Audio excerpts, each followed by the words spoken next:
La sortie d'école rime avec mobilisation pour ses parents d'élèves. Ils étaient une cinquantaine à protester contre la fermeture d'une classe dans cette école.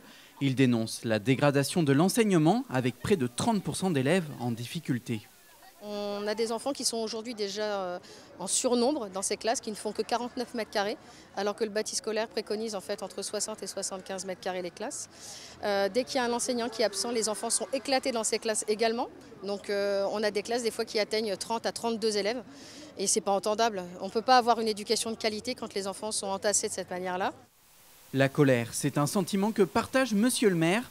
Depuis 40 ans, le nombre d'enfants reste presque le même à Montlouis. Pour lui, rien ne justifie de fermer une classe. Il n'y a aucune raison d'avoir moins de classes puisqu'on a à peu près le même nombre d'enfants tous les ans. Ça fait partie des arguments que j'ai avancés auprès de la direction académique.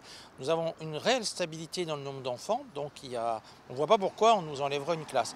Pour nous, le nombre de classes à Montlouis est adapté au nombre d'enfants de Montlouis. Pour se faire entendre par l'académie, les parents d'élèves ont fait appel au député de la 2e circonscription d'Indre-et-Loire, Daniel Labaronne.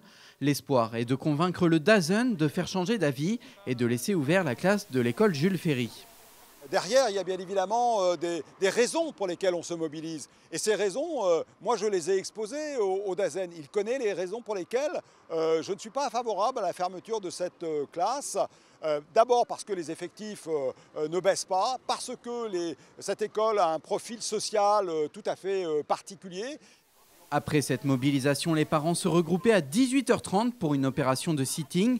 Le comité social d'administration rendra sa décision sur la fermeture demain.